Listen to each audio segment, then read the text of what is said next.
It's Conduit News Radio with Paul Harrell. So, folks, the Young America's Foundation.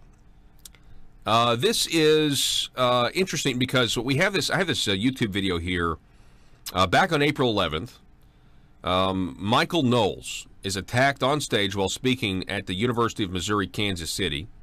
During this attack, we played a very short clip of this video for you the first hour.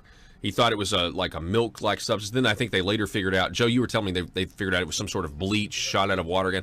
I mean, this is from the intolerant left. So Young America's Foundation and their website, you know, the conservative movement starts here. They're exactly right. And yet they go to these college campuses. They literally are going into the line of fire, trying to debate, trying to compete in the arena of ideas. And the left just wants to shut them down. They just want to shut them down because they don't want to actually have a civil debate. And that is very, very alarming. It's discouraging.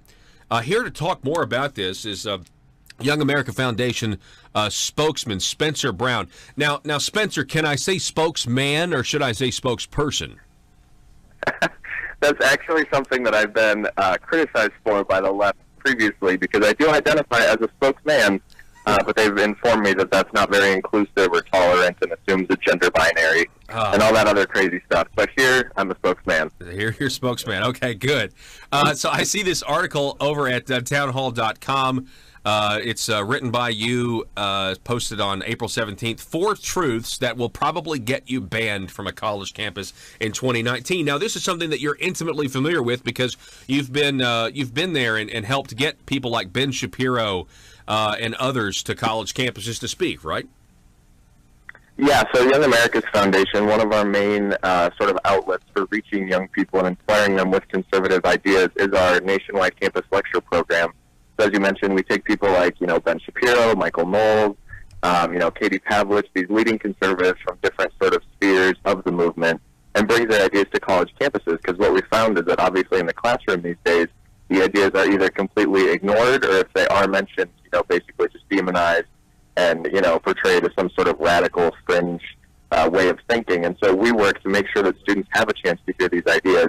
And as you mentioned, we've seen a lot of crazy opposition, and I think what we saw happen in Knowles at UMKC was sort of a new level of intolerance where it was literally an assault on a conservative just because he dared to get up and say that men are not women. That's incredible. And that's actually your first point in this town hall piece, a quote from Ben Shapiro. To pretend that a man is a woman if he believes he is a woman is objectively untrue. That is a true statement. And yet if you say it on a college campus, people lose their minds. Well, that's the really scary part about what the left has done with higher education today is they've kind of gotten rid of this idea of objective truth or, really any truth, and instead everyone has replaced it with their version of the truth or my truth, as they often say. And so that just creates a huge problem when you're supposed to be learning things. How can you ever not get 100% on a quiz if you get an answer wrong? Because can't you just argue now that your truth is different than what the truth is? And it's just absurd that now, basic biological, it's in your genes. The truth about who a person is now completely irrelevant depending on how someone feels. And we see a lot, the feelings are what are most important on college campuses now, and they set up safe spaces when a conservative shows up in case their feelings get hurt. And it's just sort of a really, sort of a corruption of the purpose of higher education, which is to discuss, maybe difficult or new or different ideas that you haven't heard. And so instead, a quote like that will quite literally get you banned from a campus, or in Michael Knowles' case, assaulted. Talk about that UC Berkeley situation. Back in 2017, there was a lawsuit. Whatever happened with that, and why did you guys sue?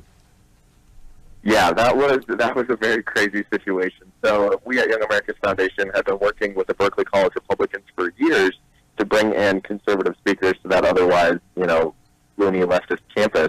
And what we found is 3 times in a row, when we tried to bring in 3 different speakers to that campus, administrators were pointing to this unwritten policy known as their high-profile speaker policy and using that to say that we were not allowed to have somebody speak on the main part of campus, they weren't allowed to speak after 3 p.m., and they weren't allowed to advertise that there was an event taking place. And so all of a sudden we realized this has happened 3 times in a row, this policy, we can't find it anywhere. and it's only being applied to conservatives. So then we went ahead and filed that federal lawsuit up there in the Ninth Circuit, and that battle dragged on for close to 2 years. But in the end, the judge allowed our case to move forward under the First and 14th Amendment claims that we had made that Berkeley was violating those amendment rights of our students out there. And we ultimately were able to win that case when Berkeley realized that they were not going to be able to continue to act like this. And so they settled with us. They paid us $70,000 in legal fees. And most importantly, they had to fundamentally transform their policies to take this sort of unfettered discretion by administrators and get rid of it. So that way everybody on that campus knows exactly what to expect when they're bringing a speaker in. And since then, we've seen close to a dozen conservatives now speak on that campus without any problem. That's fantastic. Yeah. And that really kind of goes to generally, like, you need equal protection in administrative rules under the law, at a university. That would also really help people, these kids, when they get out into life and what to expect from the government as well. I mean, it's really sad. I was just comparing some of these colleges and these professors to, the liberal media. They claim to be objective. They're not.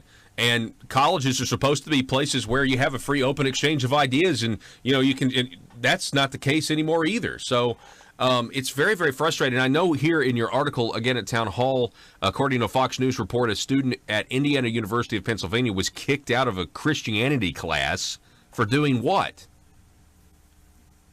Well, excuse me.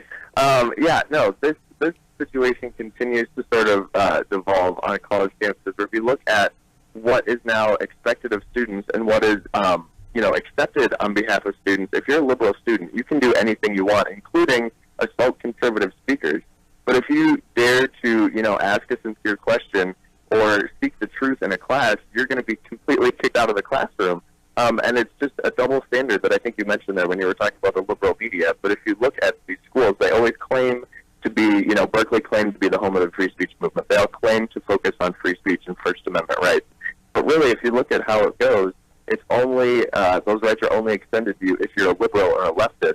But when you're a conservative, you're basically checking all your rights at the door and walking into more or less a lion's den to try and, do your best, knowing, though, that you're probably going to be persecuted or even kicked out of a class just because you ask honest questions. Yeah, and in this case, according to the Fox News report, a student was kicked out of class, a Christianity class, for daring to state, quote, "The official view of biologists is that there are only two genders. The professor couldn't handle hearing the truth and kicked the student out of class," and then referred him to the university's academic integrity board. Now, number two is a quote by Andrew Clavin, quote, "Feminism has sucked all the joy out of femininity." Wow. I love Mr. Clavin, and but he's right. He's absolutely right, and I think he frequently addresses this topic. But also Christina Hoff Summers is somebody we have on campuses all the time. She was just at Skidmore College and UC Santa Barbara and UC Santa Cruz, and what we see is people react to her and start calling her a misogynist, even though she's basically a world-renowned feminist who is just trying to kind of take back feminism from the radical left, who have basically demanded that women just punish men now rather than seek equality. And she's been shouted down before, and it's just ridiculous that she brings the facts in and says, the wage gap is not something that the left makes it out to be, that modern feminism is actually bad for men and boys because it's just seeking to punish them. And, again, all she does is cite facts. She brings in the printed out, copies of police reports and the economic data and everything else.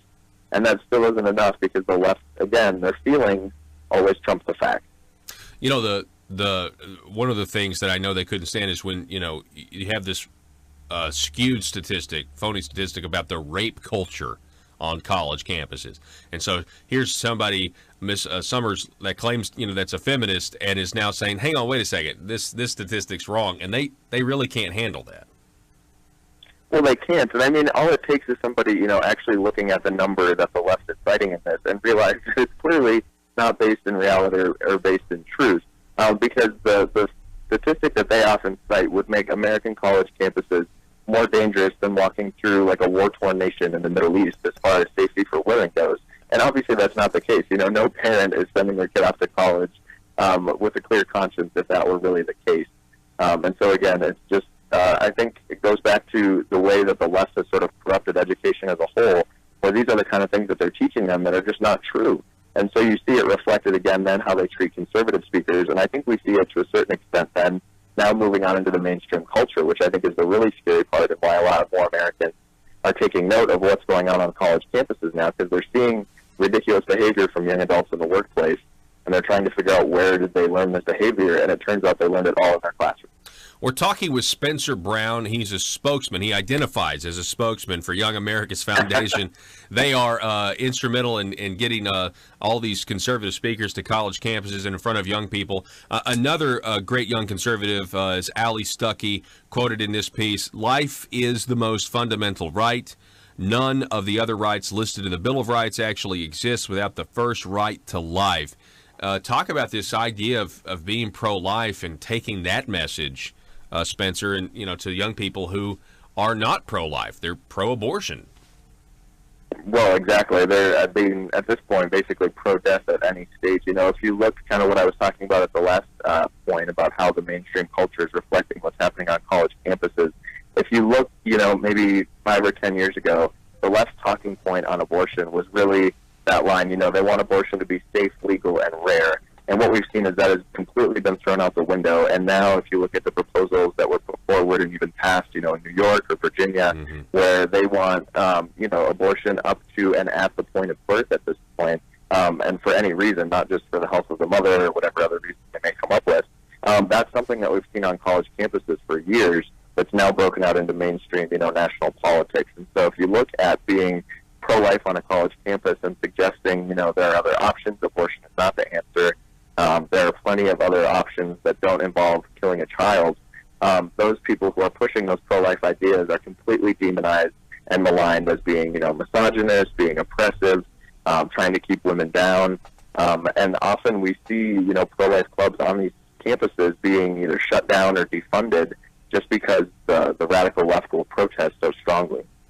Yeah, and again, this is and what's frustrating to me, and I think a lot of Americans, and again is alarming, Spencer, is that you guys are just trying to have the conversation in part of this lecture series, and you're trying to be silenced. They're spraying you with bleach. They're doing all these things that just are, they're not civil.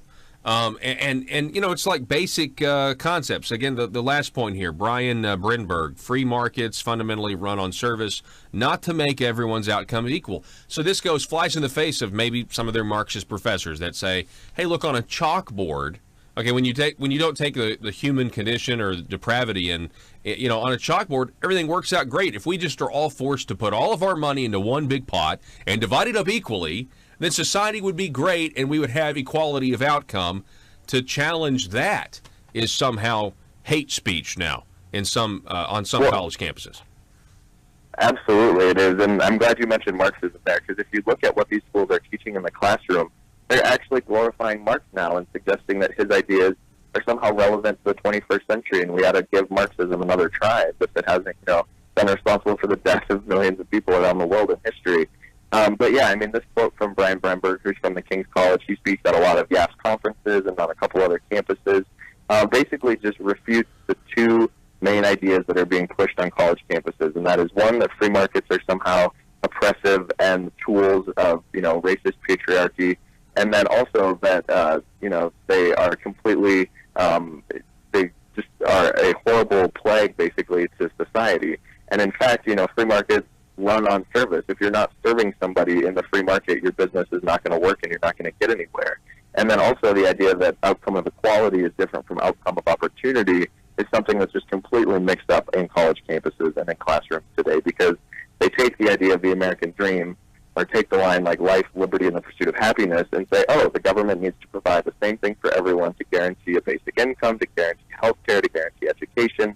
And really that's just a complete misreading of that whole principle and that idea. And obviously it's that you have the equality of opportunity here in the United States, and what you do with that is up to you. But of course that doesn't work with the left's message that you're always a victim, you're being oppressed, you'll never get ahead, and you have no personal responsibility. And so they find that statement to be very problematic. So we're talking with Spencer Brown, Young America Foundation spokesman. Last question, because I know you got to run, but on the whole Marxism thing, And I know, college professors have been celebrating, promoting Marxism on a chalkboard for a long time. But, at this point, some of those policies historically, or all of them, you can see what they end up doing to a country. They lead to, mass deaths of the people. And so a lot of those positions are not really defendable at this point. So it's kind of do you believe in the new Marxism? You mentioned victim and oppressor, where, that's what you got to have. But instead of dividing people up on, worker versus, the super wealthy or whatever, it's now, let's just divide up into a lot, many more groups. So men, women, you've got rich versus poor, obviously, but now you've got, black versus white, gay versus straight. And if you can just get, even more groups and point out the differences, do you see that as the new Marxism?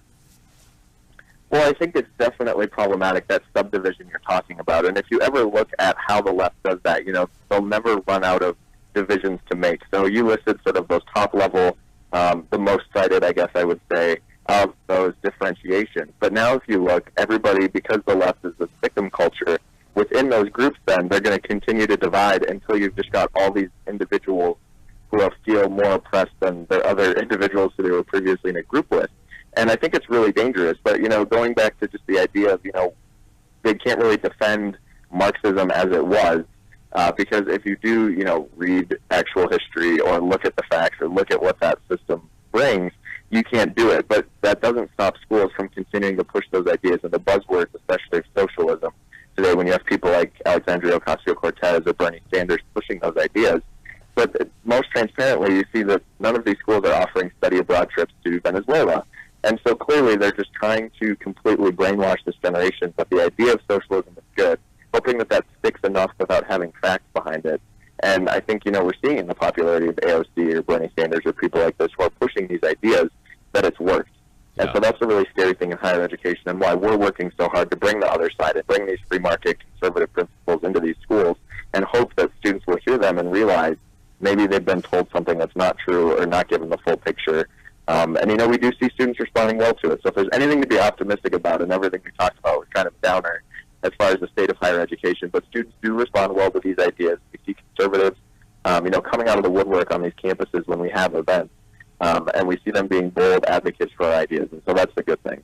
That is a good thing, and that's the work you are doing, and certainly want to point that out. You guys are packing venues and of people that are applauding, and they want to hear this message. And it's really now the idea of freedom of speech, freedom of thought, freedom of expression is now the counterculture in many ways. And so that's extremely encouraging, especially the generation behind the millennials as well. I feel like that's growing. Spencer Brown, Young America Foundation spokesman, really appreciate it. Folks, you can support their cause if you want and go to YAF.org. Spencer, it's been a pleasure to meet you, sir. I'd love to do it again sometime. Absolutely. Thank you so much. All righty.